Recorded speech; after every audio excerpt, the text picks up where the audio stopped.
Bueno, sí, ¿qué te parece? Bases cavitarias,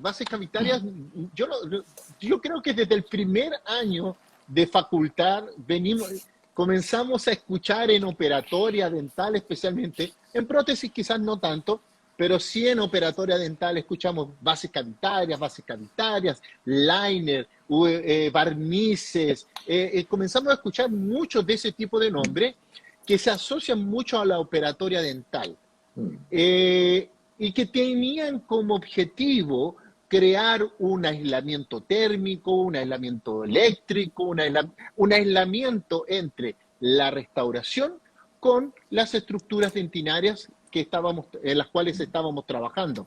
Básicamente, resumiendo muy simple, ese era el objetivo que tenían esas bases cavitarias.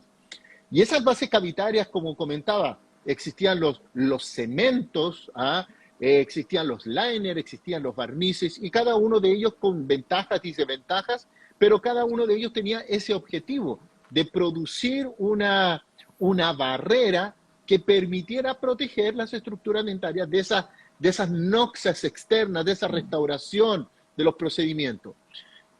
Y yo creo que hoy el concepto de base cavitaria quizás ha cambiado, y de hecho lo conversamos la vez anterior, que debería tener un cambio una actualización en su concepto de base cavitaria.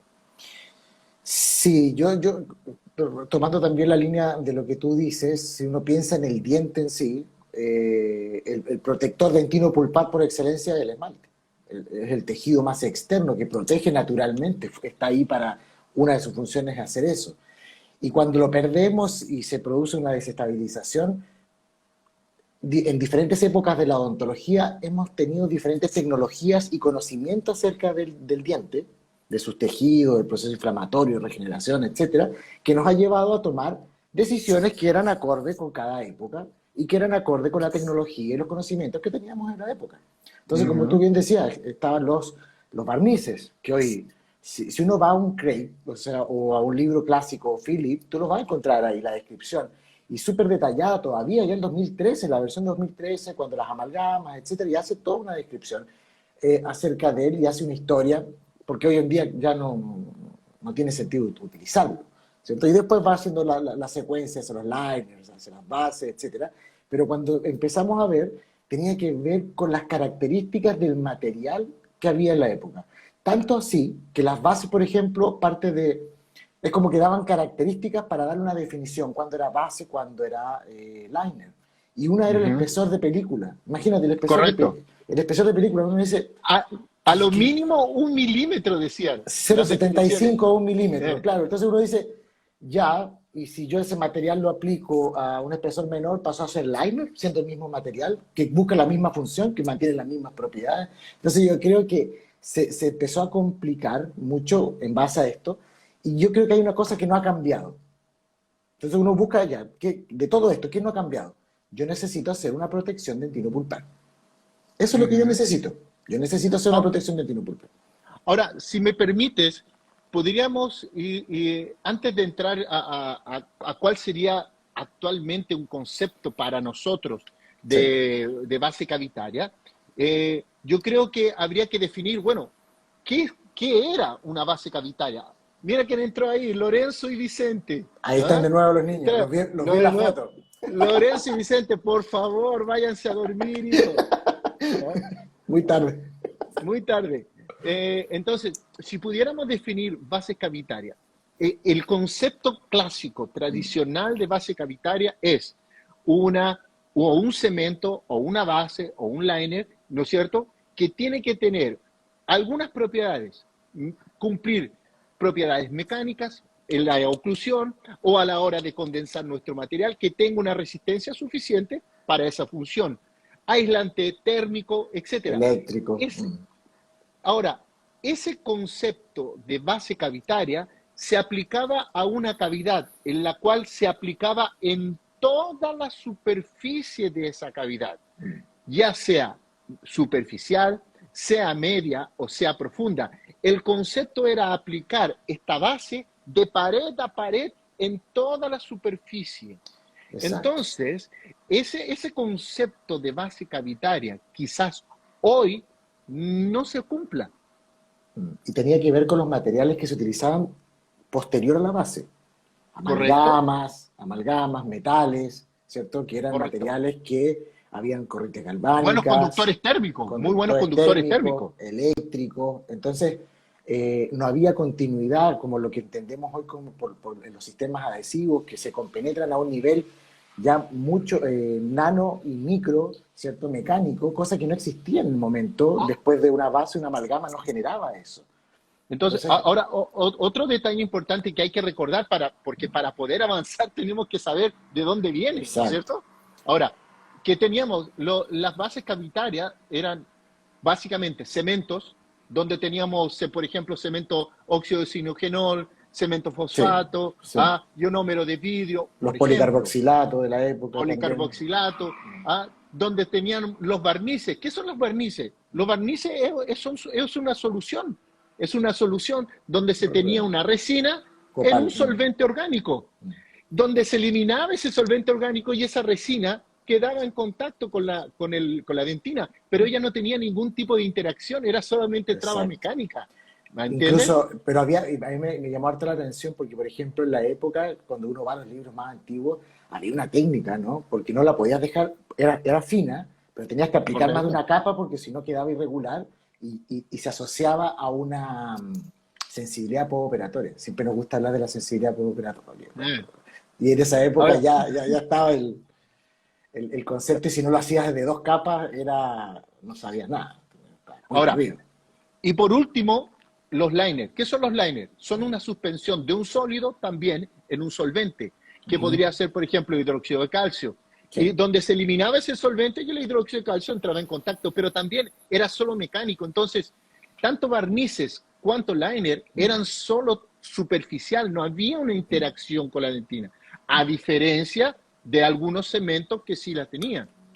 claro, o sea, el hidróxido de calcio, incluso el MTA entra en la... El MTA ya tiene 20 años, más incluso en el mercado, más, mucho más, ¿verdad? Sí, Debe tener como unos 20, es a del ver, inicio de los 2000, el inicio de los 27, 2000, sí. muchos más años. Y él también cayó en la categoría, por ejemplo, de los liners, porque si bien traía beneficios, no tenía buena resistencia mecánica, entonces siempre en base al material nos fuimos dando, a pesar de todo lo bueno que era para la biología del tejido, la falta de propiedades mecánicas y el tiempo de endurecimiento del MTA, que era enorme, son 2 horas 45, era difícil de manipular, es difícil todavía encuentro yo de manipular, hay versiones mejoradas, pero generaron de que siendo un liner no lograra entrar, era más bien un material específico para endo. Ujú. Siempre obviamente, nosotros cuando funciona en perforaciones endodónticas, todos esos materiales que están funcionando ahí sabemos que tienen un tremendo potencial para los recubrimientos pulpares cuando estamos en cavidades profundas, pero probablemente ya vamos a llegar allá para seguir Sí. dilucidando lo que queremos hablar hoy. Ahora, entonces, esos materiales en ese momento, quizás hoy, con el tipo de odontología que estamos, con el tipo de información también, y con eso Exacto. yo no quiero desmerecer la información que se existía en ese No, momento, porque yo siempre digo, nosotros hacemos lo mejor que tenemos en ese momento, y en ese momento exacto. eso era lo que ellos tenían lo mejor. Pero quizás el concepto tradicional de base cavitaria hoy ya no es aplicable, porque yo ya no necesito hacer ese recubrimiento total de toda esa superficie. Y Eh, sí, con una estrategia específica, un abordaje localizado, puntual, continúa siendo una base cavitaria, sí, pero con una estrategia diferente. Sí, de hecho, Lógico, y con otros materiales también. claro, incluso lo de base, a mí lo asumo mucho como lo de una casa, ¿cierto? Como esta losa, el piso firme, sólido, la base de la construcción que se viene, por lo tanto tenía que abarcar todo el cimiento, ¿cierto? Los cimientos de una casa que se va a construir sobre ella. Entonces, el concepto de base en odontología, por eso yo entiendo de que cubría todo, para que después pudieras cementar un metal, pudieras poner una amalgama, etcétera. Y hoy en día, cuando estamos hablando de odontología adhesiva, es necesario de que yo todo el tejido donde voy a lograr adhesión esté cubierto por un material que no voy a tener esa compatibilidad. ¿Tiene sentido cuando hoy en día los sistemas adhesivos tienen continuidad con una resina compuesta? Y estamos hablando de cavidades donde no tengo riesgo pulpar, ¿cierto? Riesgo de perforación, Superficiales o media, por ejemplo. superficiales o medias. ¿Para qué sería necesario? ¿Cuál sería la función en ese tipo de cavidades? Hoy los sistemas adhesivos son súper finos, tan finos como lo era un barniz, tan fino como él, pero con propiedades enormemente superiores, Diferente. ¿cierto? Ahora, lo que no quita que en situaciones específicas, en situaciones estrictamente localizadas, yo pueda y deba de utilizar algún tipo de Exacto. material. Entonces es lo importante, ese material que usted tiene ahí, el ionómero, el hidróxido de calcio, el MTA, el biodentín, el teracal, ¿cierto? Toda esa familia de los silicatos de calcio. Si usted entiende para qué sirven, cómo funcionan y cuáles son sus propiedades, va a entender de que en cavidades profundas, cuando estamos muy cerca de la pulpa o cuando hay exposición pulpar, yo necesito tomar una decisión con respecto a uno de esos materiales. No es que esto se fue, pero bajo una estrategia, como lo acabamos de decir, que no tiene que cubrir toda la dentina, sino el lugar específico donde usted tiene el problema, ¿ya? O donde necesitamos que esas propiedades interactúen. Entonces, ahí es donde siempre entramos en la parte de los silicatos de calcio, que es lo que está más fuerte hoy, ¿no? Esa familia de materiales, que es lo más importante, que podemos comentar algunas propiedades ahora o más adelante, no sé si lo vamos a ir trabajando. Ahora, si nosotros entonces pensamos esta nueva definición, esta redefinición del concepto de base cavitaria, un concepto un poco más moderno, donde ya no es necesario hacer esta base de la casa que tú decías, sino Exacto. que esa propiedad específica que tiene el material, que me va a permitir estimular una regeneración de tejido, o estoy en búsqueda de algún estímulo, bueno, yo lo voy a utilizar en ciertas situaciones. Si nosotros pensamos tradicionalmente el concepto de base cavitaria, él se aplicaba tanto a cavidades superficiales, medias y profundas, ¿me entiendes? Exacto. Pero ahora el concepto quizás más actualizado, podríamos pensar, no, mi estrategia es donde yo tengo dentina sana, donde yo no tengo riesgo pulpar, bueno, yo voy a hacer adhesión. Pero en aquellos lugares donde tengo esa pared axial que se encuentra rosa, donde estoy en riesgo, donde no conseguí eliminar completamente caries, etcétera, en esas situaciones una estrategia de un concepto moderno de base cavitaria sí sería muy interesante. Claro, porque ahí Debe entramos ser. ahí entramos a un concepto que yo creo que aún permanece, que debería estar, que es cuando yo necesito hacer un recubrimiento pulpar directo o indirecto. O sea, esas definiciones también nos ayudan a poder administrar nuestros recursos, materiales y estrategias clínicas, cuando estoy cerca de la pulpa. Porque hoy en día tú puedes tener un recubrimiento directo, ¿cierto? Pero donde sin duda tengo pulpa, yo mi selección son silicatos de calcio, de esa familia, no tengo dudas, ¿ya? Y yo puedo explicar por qué. Y luego, si yo estoy indirecto, ahí se abre un campo diferente.